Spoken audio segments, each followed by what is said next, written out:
A police cruiser pulls slowly into a silent driveway. A loyal German shepherd waits at the door, his breath misting in the cold air.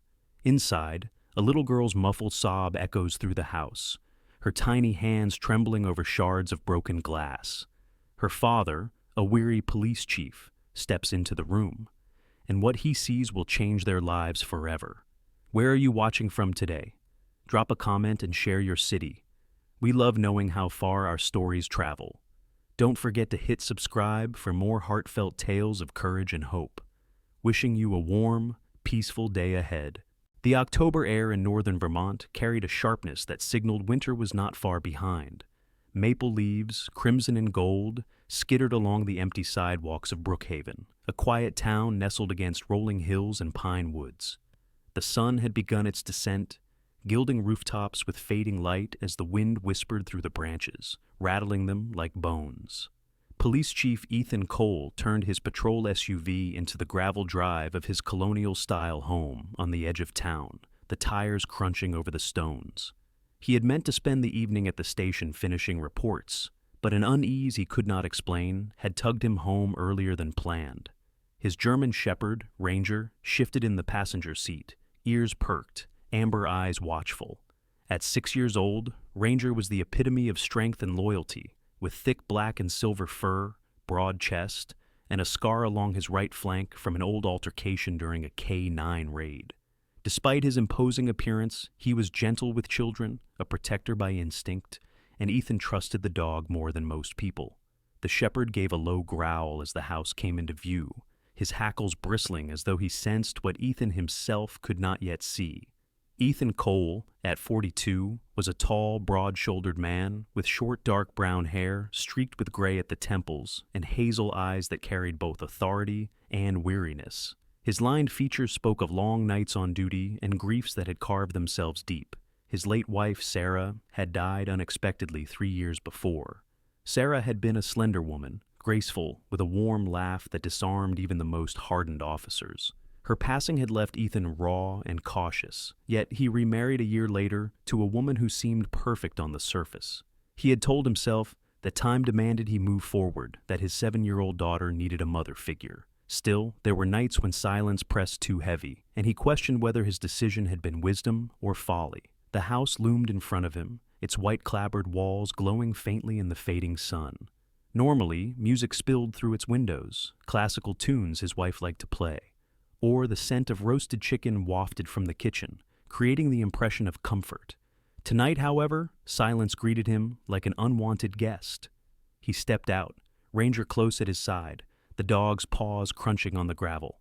Ethan entered through the oak front door, expecting the familiar warmth, but found the air inside heavy and still. He set his duty cap on the console table beneath the chandelier, its crystals scattering fractured light across the hallway. "Lila?" he called softly, voice catching in the emptiness. "Victoria, I'm home." No answer. The absence gnawed at him. He loosened his winter jacket, unfastened the strap of his holster, and strained his ears.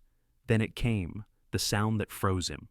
A muffled sob, fragile and aching, from the direction of the sunroom. Ranger's ears shot up, his body tense, tail stiff like a drawn bow. Ethan moved quickly but carefully, boots soundless against the hardwood, the shepherd gliding alongside him. The sob grew louder, punctured by small gasps of fear. He turned the corner into the glass-walled sunroom, and what he saw made his chest clench. In the center of the room stood Lila Cole, his daughter. 7 years old, she was a delicate child, with storm-gray eyes too old for her age, and long chestnut hair falling in tangled waves over her shoulders. She wore a pink cotton dress patterned with tiny white flowers, a garment too light for the chill creeping into the house. Her small hands trembled as she bent down, tears streaking her pale cheeks. Around her feet lay the shattered remains of a porcelain vase, shards glittering dangerously in the fading daylight. Ethan's breath caught when he saw the faint red lines across her fingers, tiny cuts from the sharp edges. Each drop of blood on her skin was an indictment. Standing a step behind her was Victoria Cole, his wife of 2 years. She was 35, tall, with platinum blonde hair swept into a flawless chignon, and a slender frame clothed in a cream sweater and pearls. Her face was beautiful in a magazine-perfect way.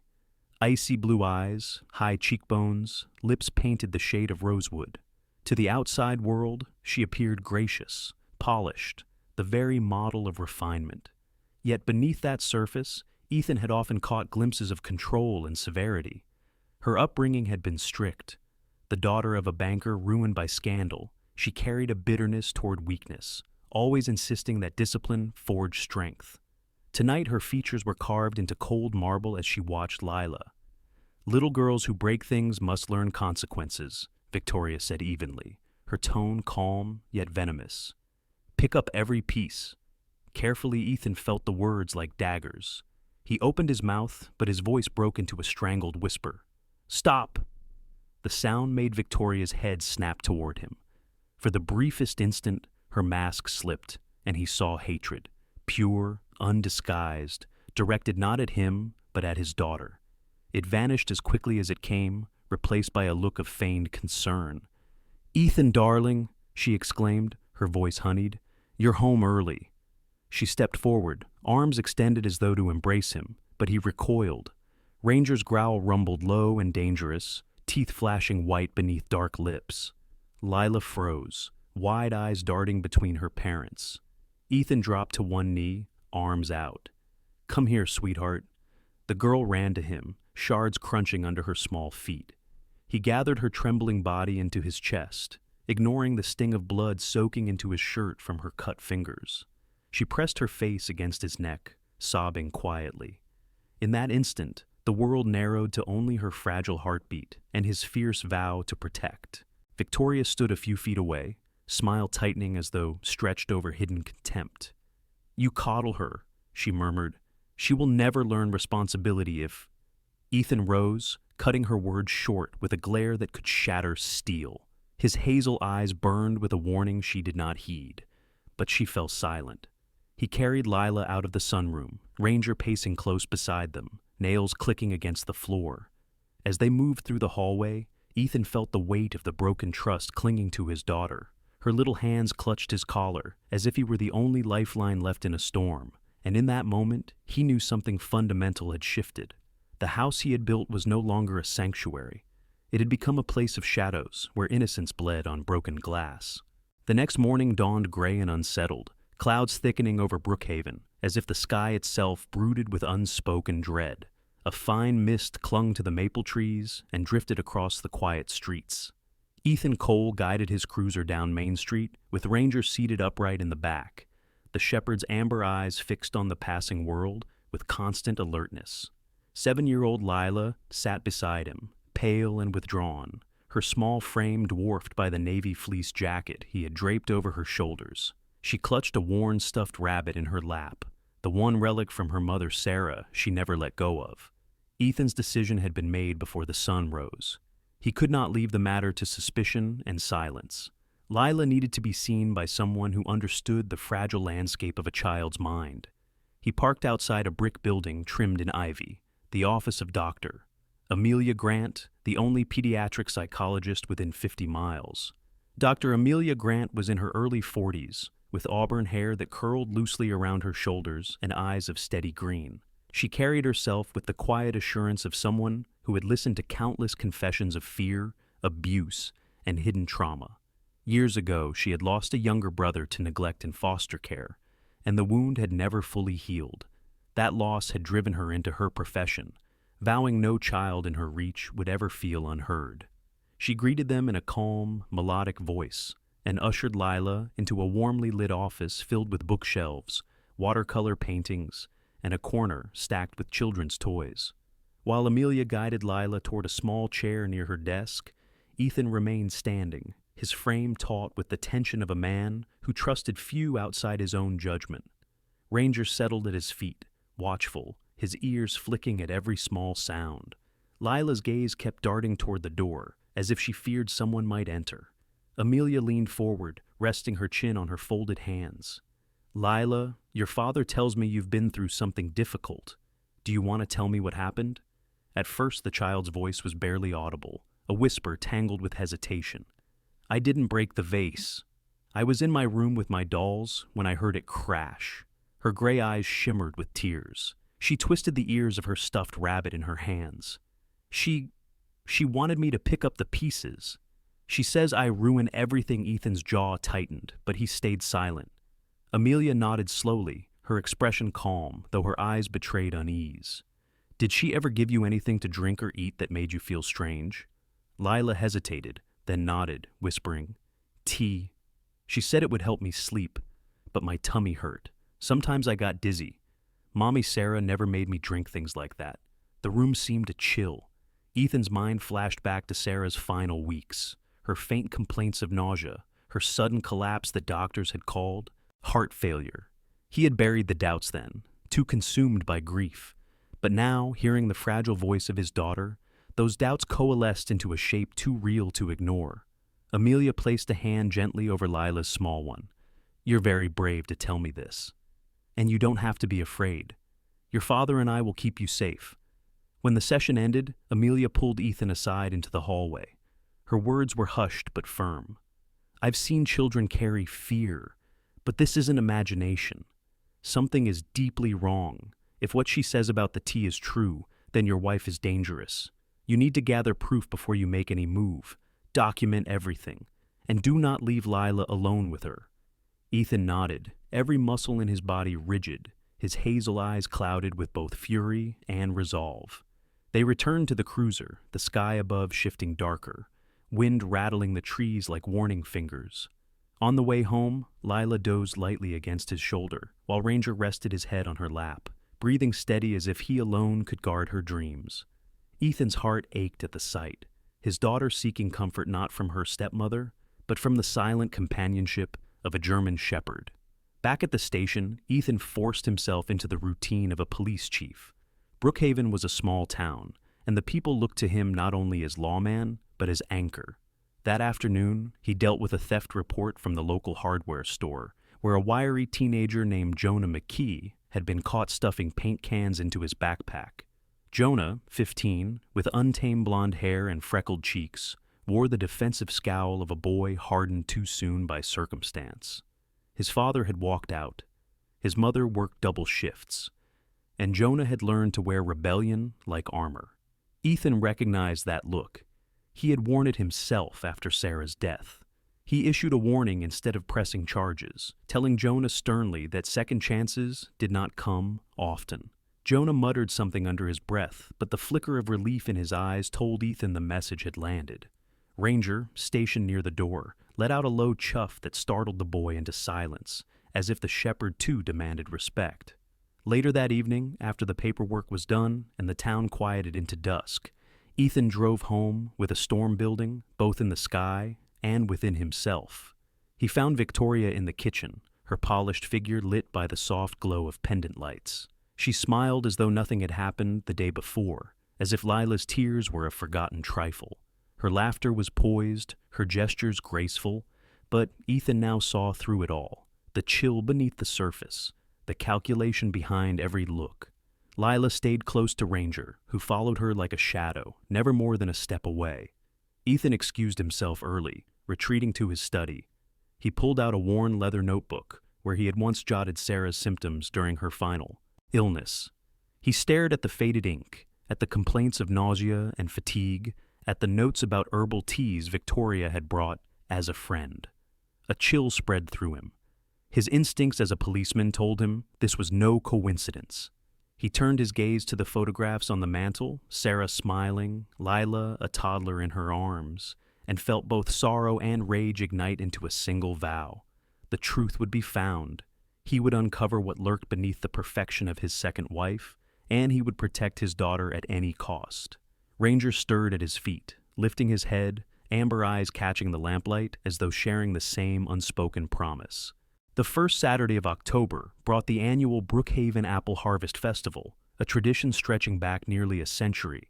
Families from every corner of town crowded the orchard fields, where the sweet scent of cider mingled with the crisp tang of fallen leaves. Red and yellow banners hung between wooden poles.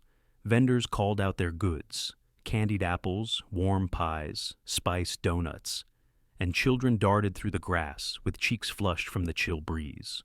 Police Chief Ethan Cole arrived late in the morning with Lila and Ranger. He had considered skipping, wary of leaving his daughter in public spaces after the revelations of the past week, but he knew hiding her away would only tighten the grip of fear. Lila, dressed in a navy sweater and jeans, clutched Ranger's leash tightly. The shepherd padded beside her, his thick black and silver coat catching the sun like steel, his ears flicking at every sound. Ethan kept his eyes on the crowd, his posture rigid, his hazel eyes scanning for trouble, as if the festival were an extension of his patrol beat. Victoria was there too, of course. She had insisted on attending, her blonde hair perfectly styled, her cream-colored coat tailored to perfection. She greeted townsfolk with radiant smiles and a voice that carried the charm of practiced elegance. Many admired her beauty and grace, unaware of the darker undercurrents Ethan had begun to glimpse. She lingered near the booths, exchanging pleasantries with shopkeepers, but her eyes occasionally flicked toward Lila with a sharpness that betrayed something colder beneath. The highlight of the festival was the children's performance on a wooden stage near the orchard's edge. Lila had been practicing for weeks with her classmates, a simple song about harvest and autumn blessings. As she walked up with the group, her small shoulders stiffened, her storm-gray eyes wide with apprehension. Ethan crouched at the foot of the stage, whispering encouragement. Ranger sat beside him, gaze fixed on the girl, as if to lend her courage. When Lila's turn came to sing a solo verse, her voice trembled at first, barely audible over the murmuring crowd. Then, catching sight of her father's steady eyes and the silent reassurance of Ranger, she found strength. Her clear, soft voice rose above the orchard air, carrying a fragile beauty that hushed the audience. The crowd erupted into warm applause, but Lila's smile faded when she caught sight of Victoria near the edge of the crowd. Her lips curved in a smile too tight, her blue eyes glinting with disdain. The child quickly turned her gaze back to her father, clinging to the anchor. As the festival wore on, Ethan sensed unease. Ranger suddenly stiffened, head low, nose working the air. A growl vibrated in his chest as he stared toward the far side of the orchard. Ethan followed his gaze and spotted a man standing apart from the families, half hidden behind a cluster of apple crates. He was in his late 30s, with a gaunt frame, uneven stubble across his jaw, and a cheap leather jacket that looked worn to threads. His eyes were restless, darting between Victoria and Lila with a focus that chilled Ethan. The man tugged at the brim of a faded baseball cap, as though trying to shield his face. Ethan placed a steadying hand on Ranger's collar. The shepherd was tense, every muscle coiled. Ethan's instincts screamed that this was no casual onlooker. He approached slowly, moving past clusters of families. But, just as he neared, the stranger melted into the crowd, slipping between stalls before Ethan could close the distance.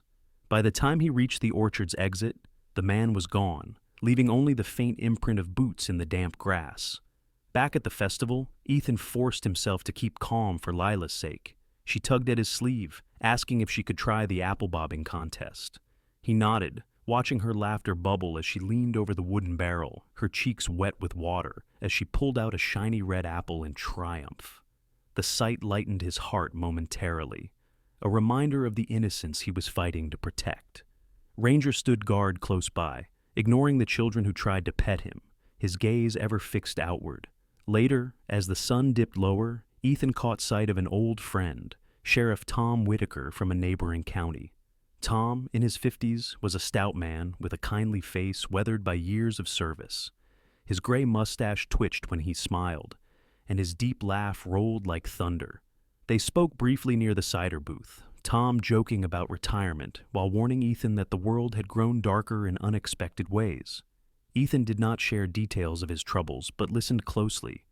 Tom mentioned rumors of a woman moving between towns, always leaving whispers of sudden deaths and inheritances behind her. Ethan felt the chill of recognition coil in his gut, but kept his face neutral. When evening settled and the lanterns were lit around the orchard, Ethan gathered Lila and Ranger to leave. Victoria appeared at his side, her perfume floral, yet suffocating. "You look tense today," she said lightly, brushing a hand against his arm. "Is there something I should know?" Her voice was smooth, but her eyes probed too intently. Ethan forced a smile. "Just the usual festival chaos." She studied him for a beat longer, then laughed softly, though the sound rang hollow. Driving home, Lila dozed in the back seat, her small head resting against Ranger's flank. The shepherd lay curled protectively around her, eyes half closed but still alert.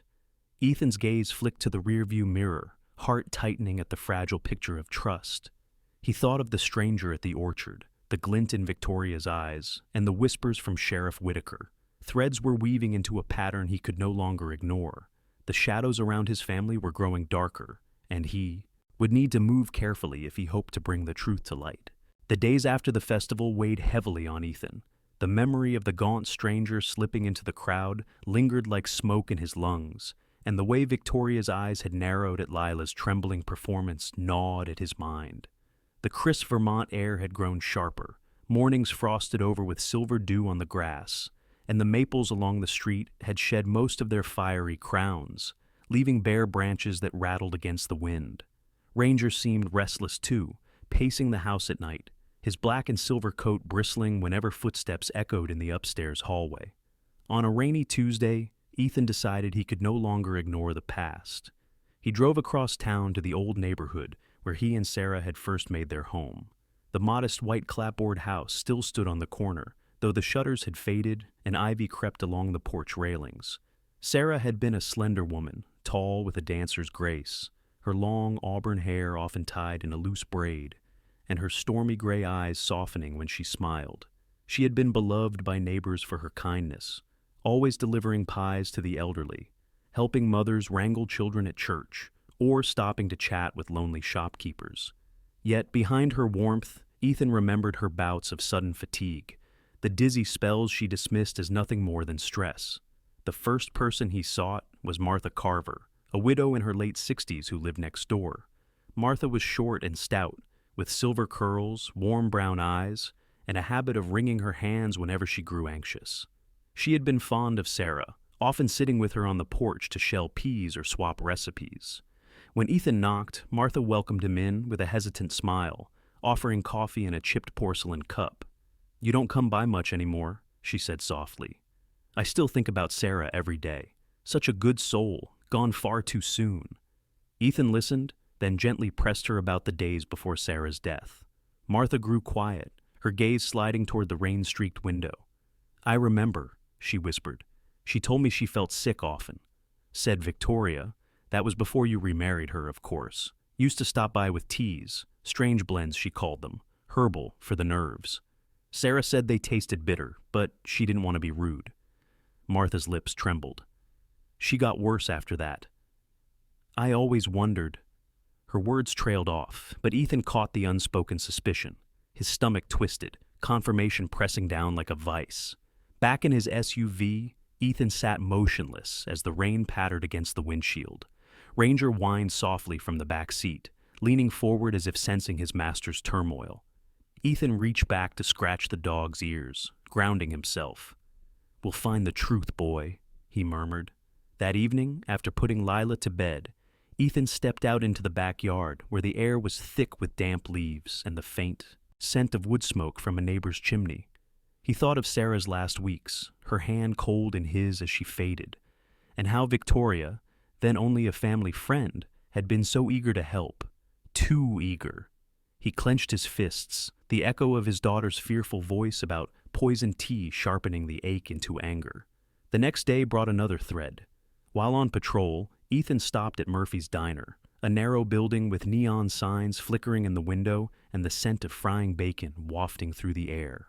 Behind the counter stood Clara Murphy, a middle-aged woman with sharp cheekbones, wiry arms, and a blunt way of speaking. She had known Sarah well, often swapping gossip when Sarah brought Lila in for pancakes. Clara's dark eyes softened when Ethan asked about the past. "Sarah told me she thought she was being watched," Clara said, lowering her voice. "Said sometimes she'd catch Victoria standing at the edge of the yard, just staring. Creeped her out, but Sarah laughed it off, said she was being silly." Clara's expression hardened. "I never trusted that woman." Ethan's chest tightened. The pieces were forming a picture he had ignored for too long. He thanked Clara, then stepped outside into the chill. Ranger trotted beside him, muzzle lifted as though catching a scent on the breeze. The shepherd let out a low growl, staring toward the line of trees across the street. Ethan followed his gaze but saw nothing, only the swaying branches and shadows. Yet the sense of being watched crawled over his skin. That night, Ethan sat in his study with his old notebook spread open, scribbling connections between Sarah's symptoms, Martha's memories, and Clara's observations. He circled the word tea until the ink bled through the page. Across from him on the rug, Ranger lay curled, his amber eyes never closing fully, ears twitching at the faintest sound. Upstairs, Lila stirred in her sleep, calling softly for her mother. Ethan's heart clenched. He could not give her Sarah back, but he could give her justice and safety. The chapter of doubt was ending. The chapter of proof was about to begin. The first frost of the season glazed Brookhaven's rooftops in white that shimmered under the pale morning sun. Ethan Cole rose early, the weight of unresolved truth pressing heavier on his chest than the winter coat he pulled on. Ranger padded silently at his side as he brewed a pot of coffee, the shepherd's breath misting faintly in the cold air, seeping through the cracks of the old farmhouse windows. Upstairs, Lila still slept, tangled in blankets, her small face finally relaxed after nights of restless dreams. Ethan resolved that if he could not yet confront Victoria outright, he would gather help from someone he trusted outside the narrow circle of their town. That someone was Marcus Reed, a former detective Ethan had served alongside years ago in Burlington. Marcus, now in his late 40s, had left the force after a bullet shattered his femur during a drug raid. Tall but walking with a permanent limp, supported by a black cane, Marcus had sandy hair that was beginning to gray and piercing blue eyes that saw through lies with unsettling ease. His rough hands bore scars, his face lined deeply from both injury and disappointment, but his mind remained razor sharp. After retiring, he had built a modest private investigation office above a hardware store, helping families find missing relatives or tracking down fraud that police departments lacked resources to handle. When Ethan walked into Marcus's cluttered office, the air smelled of old paper and dust mingled with bitter coffee. Case files lay stacked in crooked towers across the desk, and a corkboard pinned with photographs and scribbled notes filled one wall. Marcus leaned back in his chair, his cane resting against the desk. "Ethan Cole," he said with a low chuckle, though his eyes narrowed quickly at the tightness in Ethan's jaw. "It's been too long. You don't come unless the river's deep. What's pulling you under?" Ethan wasted little time. He laid out his suspicions, Sarah's sudden death, Victoria's herbal teas, Lila's fearful whispers, the fragments of testimony from Martha and Clara. He did not flinch when he said aloud for the first time that he suspected his current wife had poisoned the woman he once loved. Marcus listened in silence, only his eyes moving, flicking between Ethan and the notepad on which he scribbled a few lines. Finally, Marcus leaned forward. "You're not wrong to trust your gut. I've seen this pattern before. The charming second wife, the perfect face in public, shadows trailing behind in her history. I'll dig." He tapped his cane on the floor. "But if I find what I think I might, you need to be ready for how deep this could go." Ranger, who had been lying at Ethan's boots, rose and moved closer to Marcus, sniffing at him before settling again, as though granting his approval. Marcus smiled faintly. "Good dog. Smarter than most men, I know Ethan left the office with a mixture of dread and relief. He had taken the first step into territory where the truth could no longer be denied. For days afterward, he juggled his duties as police chief with private unease, reviewing patrol reports, mediating disputes between farmers, and responding to minor thefts, all while waiting for Marcus's call. Ranger never left his side, and Lila grew increasingly dependent on the shepherd's presence, often curling against him on the rug as she read children's books aloud in a trembling voice. The call came late on a Friday evening. Ethan drove back to Marcus's office, the town cloaked in fog that blurred the glow of street lamps. Inside, Marcus looked grim, his cane propped against the desk as he spread manila folders across the wood. Photographs slipped free, an elderly man in a hospital bed, a smiling young Victoria in scrubs at his side. Another folder contained an obituary from Phoenix, a wealthy man whose will had been altered weeks before his sudden death. Her maiden name wasn't Cole, Marcus said quietly. It was Hayes. Before Vermont, she worked as a private nurse. 3 of her patients, affluent, elderly, all without close family, died unexpectedly. Each left her something, not enough to draw police suspicion on its own, but together. He let the evidence speak. Ethan's throat tightened. He stared at the photographs, each a silent echo of the pattern he feared. "And Sarah," he whispered. Marcus hesitated, then handed him another slip of paper, a medical report noting inconclusive toxins found in Sarah's system, dismissed at the time as unrelated to her heart condition. Ethan's hands trembled as he read, yet Marcus's findings did not end there. "She's smart. She doesn't leave obvious trails. But I've traced payments, rent on a storage unit an hour outside town, registered under an alias, but linked through a credit card she once used in Phoenix. Whatever's in there, it's worth her keeping." His eyes met Ethan's. That could be the key. Ethan exhaled slowly, a storm raging beneath his calm exterior. Ranger growled softly as if sensing his master's turmoil. Marcus leaned back, his blue eyes sharp. "You need to tread carefully. If she suspects you know, she'll act first. And from what you've told me, she already sees Lila as an obstacle." Driving home, Ethan replayed the words in his mind, his knuckles white on the steering wheel. The headlights carved tunnels through the fog, Ranger's silhouette steady in the back, ears pricked. In the rearview mirror, Ethan caught Lila asleep in her booster seat, having dozed off during the late errand. She clutched Ranger's leash even in her dreams, as though the shepherd's strength flowed through the cord into her small hand. When they reached home, Victoria was waiting in the living room, firelight flickering against her flawless face. She rose gracefully, her smile perfect, her voice light. "You've been gone long. Is everything all right?" Ethan forced his expression into neutrality, the weight of Marcus's files burning in his jacket pocket.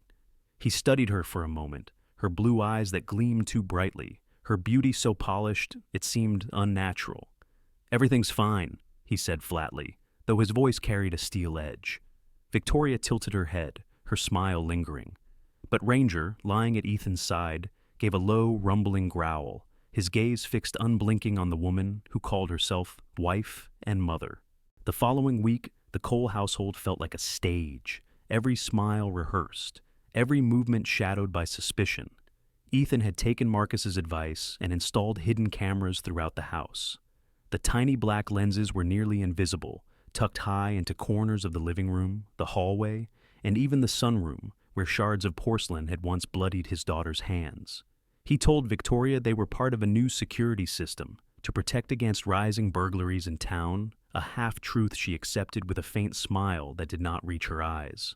One evening, while Lila sat on the rug with Ranger curled protectively at her side, Ethan pretended to be working late in his study. In truth, he was watching the feed from the cameras on a concealed monitor. His chest tightened when he saw Victoria enter the living room, her cream sweater pristine, her blonde hair pinned into its flawless knot. Lila looked up timidly, clutching her stuffed rabbit. Victoria's voice was syrupy at first, asking whether Lila had finished her homework. But when the girl nodded, Victoria's expression hardened. "Then scrub the floor. On your knees. You must learn that mistakes have consequences." Ethan's fists clenched as he watched his daughter crawl toward the cupboard for a rag. Ranger growled low, placing his body between Lila and Victoria. But Victoria only snapped her fingers, her smile sharp. "Move, beast." The shepherd did not budge, amber eyes blazing, his thick black and silver coat bristling. Lila clung to his flank, her storm gray eyes wide with fear. Ethan's voice caught in his throat, but he forced himself to stay silent, every instinct screaming to storm into the room. He needed proof that no lawyer could dismiss, proof that would shatter Victoria's mask once and for all. The next morning, Ethan took the recordings to Marcus. In the investigator's dim office above the hardware store, Marcus leaned heavily on his cane as he replayed the footage. His jaw tightened, his blue eyes hard as ice. "She's escalating." If Ranger hadn't been there, she might have gone further. He paused, tapping his scarred fingers against the desk. "But the courts will want a pattern, not just one incident. We need more. Ethan swallowed the bitter truth. More meant more danger for his daughter. Meanwhile, life in Brookhaven carried on. Ethan continued his duties as chief, handling disputes that seemed almost laughably small compared to the storm inside his home. One afternoon, he was called to the edge of town, where a barn fire had broken out. The structure belonged to Henry Wallace, a weathered farmer in his 70s, with sun-beaten skin and a stooped frame. Henry was stubborn but beloved, known for gifting apples to school children each fall. By the time Ethan arrived, flames were licking at the rafters. He joined the volunteers in hauling buckets and hoses until the fire was controlled. Henry, coughing but determined, refused to abandon his livestock, his lined face streaked with soot. "Lost enough in life," he muttered hoarsely. "Won't lose them too." Ethan clasped the old man's shoulder, recognizing the same grit that had carried him through loss. Ranger circled the barn, barking sharply until the last goat was led to safety, earning Henry's hoarse laugh. "Fine dog you've got there, Cole. Smarter than most men I know." That night, exhausted from smoke and soot, Ethan sat with Lila in her room. She was brushing Ranger's coat with slow, careful strokes, her small fingers moving tenderly through the shepherd's thick fur. "Daddy," she whispered, "do you think Mommy Sarah can see us from heaven?" Ethan's heart cracked. He smoothed her hair back, chestnut waves that reminded him so much of Sarah's braid. "Yes, sweetheart. And I think she's proud of how brave you are." Lila's storm-gray eyes filled with quiet tears, but she nodded, burying her face against Ranger's neck. Later, when the house was still, Ethan returned to the monitor. More recordings filled the screen. Victoria ordering Lila to kneel for hours, mocking her when she cried, shoving her rabbit into the fireplace, though she snatched it back before it burned. Ranger's growls punctuated the footage, his body always between harm and the child. Ethan's blood boiled. He closed the laptop with a snap, his reflection in the dark screen showing a man pushed to the edge of patience. Marcus called the next day. "I've traced the storage unit," he said grimly. "It's rented under the alias Anna Westbrook, same surname as one of her old patients. That's no coincidence. If we can get inside—" Ethan agreed, though his voice was taut with fury. He had the recordings now, but he wanted the whole truth, the poison, the journals, the proof that Sarah's death was no accident. Only then could he bring justice to both his daughter and the woman he had once loved. That evening, Victoria swept into the kitchen wearing a silk blouse, her movements graceful as always. "Ethan, we should plan a family dinner this weekend," she said lightly. "Lila must learn proper manners." Ethan met her gaze, his hazel eyes unreadable. "We'll see," he said curtly. Ranger lay by his boots, growling softly, his amber eyes never leaving her face. For the first time, Ethan thought he saw something flicker in Victoria's perfect composure, not fear, but calculation, as though she sensed the walls beginning to close. The first snow of November dusted Brookhaven in pale white, turning rooftops into frosted peaks and blanketing the orchards in silence. Ethan Cole stood at the window of his study, coffee cooling in his hand, his mind turning endlessly over the evidence collected. The recordings of Victoria's cruelty weighed heavy in his pocket, but he knew more would be needed. Marcus Reed had urged him to seek federal help. "She's bigger than this town, Ethan," Marcus had said, cane tapping against his office floor. "If she's tied to multiple deaths, the Bureau has to be involved." 2 days later, Ethan sat across from Agent Daniel Walsh, a seasoned FBI investigator in his mid-50s, square-jawed with silver hair cropped close and deep lines etched into his weathered face. His navy suit fit loosely, but his eyes, sharp hazel flecked with gold, missed nothing. Walsh had a reputation for dismantling organized fraud rings, and his calm demeanor gave little away. Beside him was Agent Maya Chen, younger, in her early 30s, with sleek black hair tied in a bun, almond-shaped brown eyes behind thin glasses, and a quiet but commanding presence. Maya was a profiler, her voice soft yet precise, dissecting patterns of human behavior as though reading lines on a map. Ethan laid the recordings on the table. Walsh watched intently, his large hands steepled, while Maya scribbled notes in neat lines. When the footage ended, Victoria ordering Lila to her knees, Ranger growling, the child's tears shining in the dim light, Walsh leaned back, exhaling. This isn't just abuse. It's conditioning. She's breaking the girl down. Maya's pen stopped. Classic escalation, coupled with what Marcus Reed found, she matches patterns we've seen in calculated killers, those who hide in plain sight, weaving charm into cruelty. Ethan felt his jaw lock. What do we do? Walsh's eyes met his. We set the trap. Push her just enough to show her true face. But until we move, your daughter isn't safe. Do not let her out of sight. That night, over dinner, Ethan studied Victoria with new intensity. She wore a dark blue dress that shimmered beneath the chandelier's glow, her blonde hair gleaming like silk. Her smile was effortless as she cut Lila's chicken into precise pieces, asking about school, her voice coated in feigned sweetness. Ethan waited, then leaned back in his chair, his voice even. Victoria, I've been reading about cardiac glycosides. Those herbal teas you used to make, Sarah mentioned them before she died. What exactly was in them? For a heartbeat, silence fell. Lila froze, fork halfway to her mouth. Ranger shifted beneath the table, a low rumble building in his throat. Victoria's smile flickered, just barely. But Ethan saw it. The flash of something predatory, a tightening around her mouth, the narrowing of her icy eyes. Then she laughed softly, shaking her head. Darling, you sound paranoid. Maybe the stress of the job is catching up to you. She reached across the table to pat his hand, but Ethan withdrew before her fingers touched. Later, when Lila was asleep and Ranger curled beside her bed, Ethan reviewed the footage from the hidden camera in the dining room. The flinch, the flicker in Victoria's eyes, the way her pulse leapt at the base of her throat. It was all there, proof enough for Walsh and Chen to push forward. The following day, Ethan dropped Lila at school himself. The November wind cut sharp through the pines, and the schoolyard echoed with children's laughter. He crouched to Lila's level, smoothing her hair.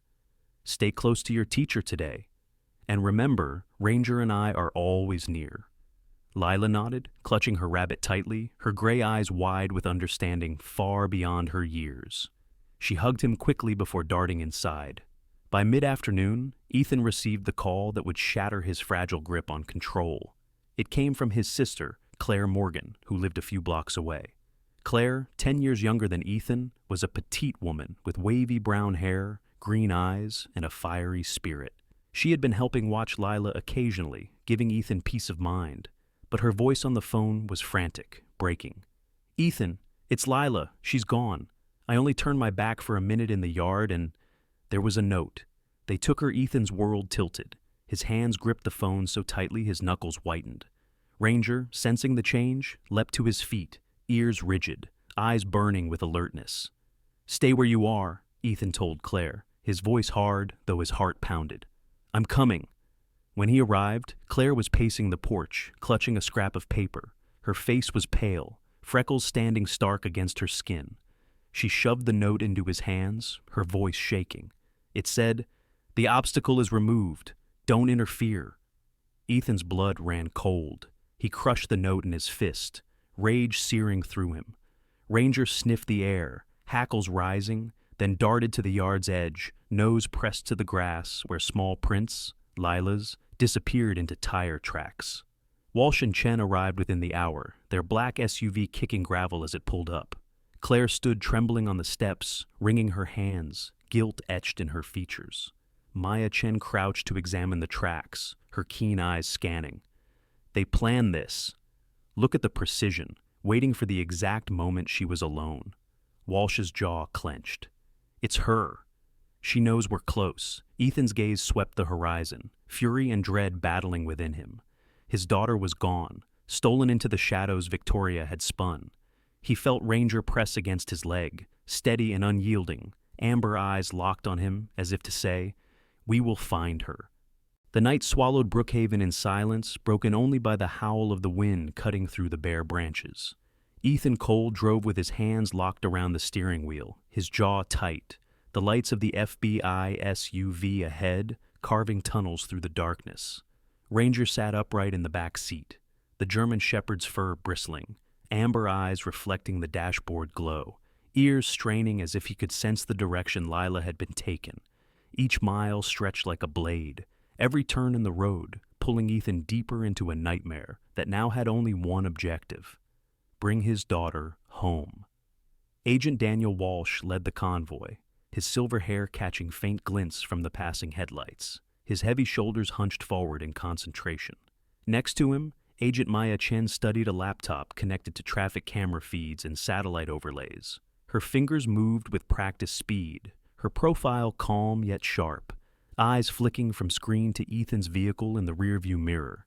Ethan followed, his heart pounding.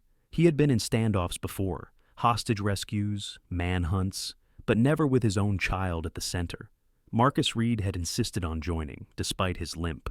He rode in Ethan's passenger seat, cane resting against his leg, his weathered blue eyes fixed out the window. "There's only one kind of person who does this," he said grimly. "One who believes the child isn't a child at all, but a piece on their chessboard." His scarred hands gripped the folder of evidence tighter. The first lead had come from Ranger. At Claire's yard, the shepherd had pressed his nose to the tire tracks, then pulled sharply as if urging Ethan to follow. The Bureau's tech team confirmed a stolen pickup truck had been sighted heading north toward the national forest. Ethan had trusted Ranger's instincts before, in raids where the shepherd had found narcotics no human eye could see. Tonight, he trusted him more than any machine. They left paved roads behind, gravel crunching under the tires, headlights slicing through fog that thickened with every mile. Pines rose like black spires on either side. Walsh's voice crackled over the radio. "We've got it." A cabin, half a mile ahead, tucked in the tree line. Surveillance drones spotted movement, 2 figures inside, 1 adult, 1 child. Ethan's heart slammed. "Lila!" The vehicles rolled to a stop in a clearing. Agents moved with quiet precision, rifles slung, their breath puffing white in the cold air. Ethan stepped out, boots crunching frost. Ranger leaping down beside him, body taut, ears forward, a low growl rumbling in his chest. Walsh put a hand on Ethan's arm. "Protocol says we go in first." Ethan's eyes burned. "Protocol doesn't have a daughter in there." Walsh studied him for a long beat, then gave a curt nod. "Your point, but stay sharp. We don't know what's waiting." The cabin loomed through the trees, its weathered, logs blackened by years of rot, its windows glowing faintly with lamplight. Smoke curled from the chimney, carrying the acrid tang of burned pine. Ethan moved swiftly, Ranger low at his side, Marcus and the agents fanning out behind. The front porch groaned under his weight as he mounted the steps. His hand hovered over the doorknob, his breath a storm inside his chest. Then a sound pierced the silence. A child's voice, faint but steady. "Daddy." Ethan shoved the door open. Inside, the lamplight cast long shadows across a room sparse with furniture, an old table, a rocking chair, a stove in the corner. And there, tied to a chair with rope biting into her wrists, was Lila. Her gray eyes widened when she saw him, tears glinting, but her chin lifted in defiance. "I knew you'd find me."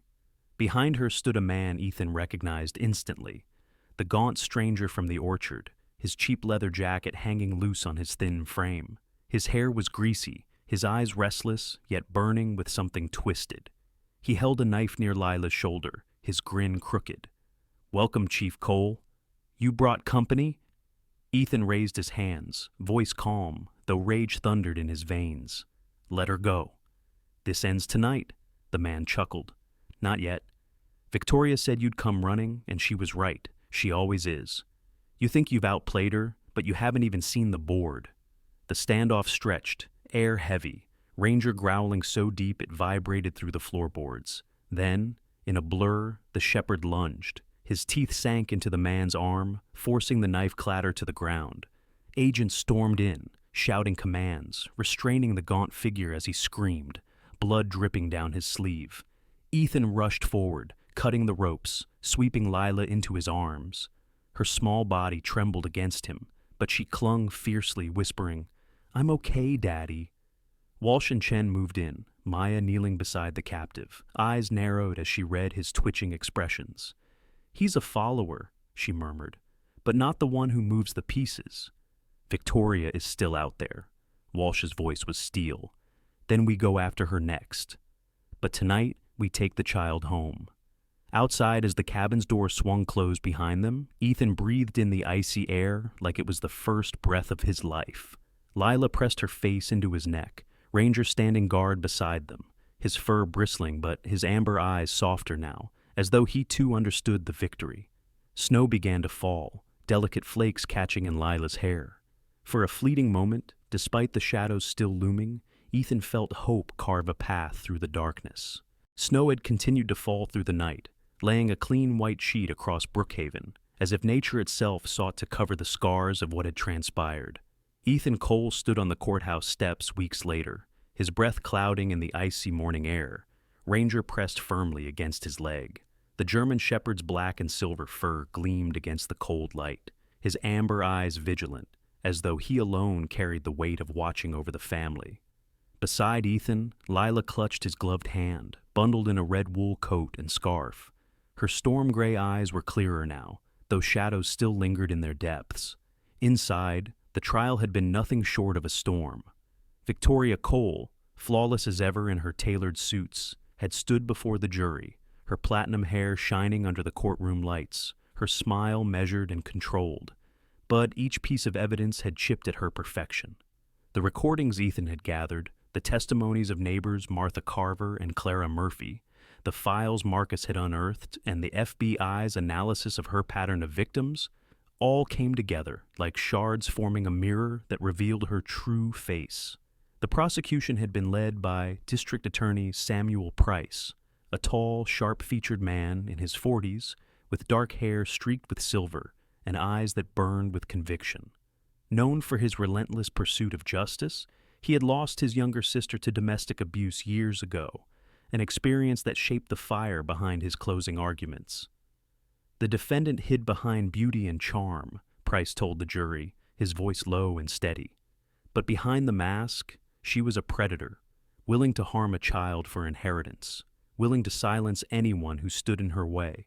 Today, you have the power to end her cycle of destruction. On the defense side sat Martin Kessler, a polished lawyer in his late 50s, his expensive suit tailored to perfection, his hair slicked back, his smile sharp as a blade. He tried to paint Victoria as misunderstood, claiming Ethan's grief for Sarah had clouded his judgment, that neighbors' memories were unreliable, that a child's testimony was fragile.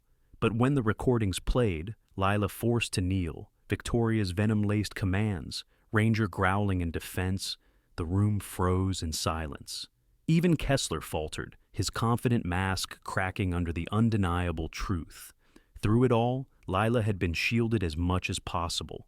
When she was called to testify, "Doctor," Amelia Grant sat beside her, offering quiet reassurance. Lila's small voice trembled at first, but she lifted her chin, clutching her rabbit in her lap, and spoke bravely about what she had endured. "She made me drink tea that hurt my tummy. She told me I ruined everything, but Daddy and Ranger kept me safe." Her words pierced deeper than any legal argument, a child's truth shattering the last defense Victoria could muster. Marcus Reed testified too, leaning on his cane, his rugged face stern.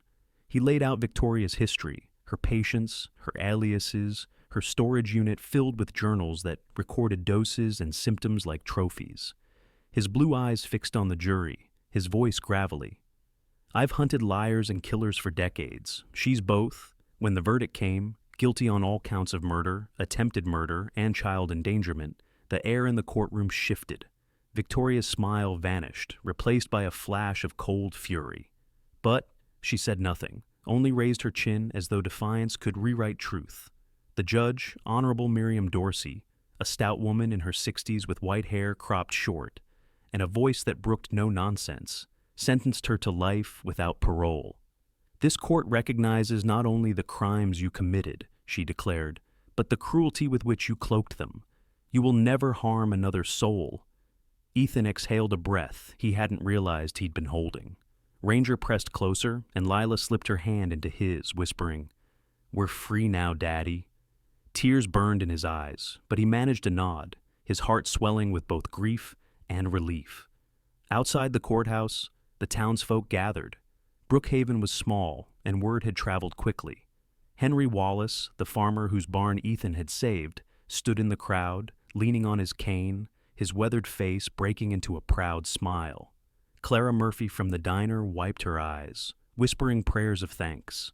Even Jonah McKee, the troubled teenager Ethan had once given a second chance, stood awkwardly at the back, his hands shoved into his jacket pockets, eyes downcast but filled with respect.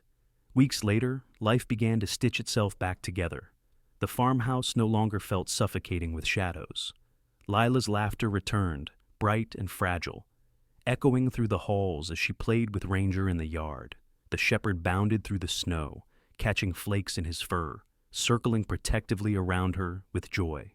Ethan often watched from the porch, his heart heavy with memories of Sarah, but lighter now that their daughter was safe. He would never forget Sarah's grace, her kindness, her auburn hair catching the light like fire. But he knew she would want him to keep moving, to live for Lila, and to honor love by guarding what remained. On a quiet afternoon in spring, Ethan took Lila and Ranger to the town's apple orchard, the same place where shadows had once lingered. The blossoms had bloomed white and pink, scenting the air with sweetness. Lila ran through the rows with her rabbit clutched under one arm, Ranger bounding after her, barking joyfully. Ethan stood beneath a tree, sunlight warming his face, and allowed himself a rare smile. For the first time in years, the future did not look like an enemy. It looked like a promise. At the end of this story, we are reminded that even in the darkest seasons of life, God's light can break through. Just as Ethan and little Lila found protection and strength through love and courage, we too can discover that the miracles of God are often closest when we feel most lost. In our daily lives, we may face struggles, fear, or betrayal, but faith teaches us that no night is too long and no battle too heavy when we walk with Him. If this story touched your heart, please share it with someone who needs encouragement today. Leave a comment below to tell us what you felt. And if you believe in God's miracles, type Amen in the comments. Do not forget to subscribe to this channel for more stories of hope and healing. May God bless you and your loved ones with peace and protection always.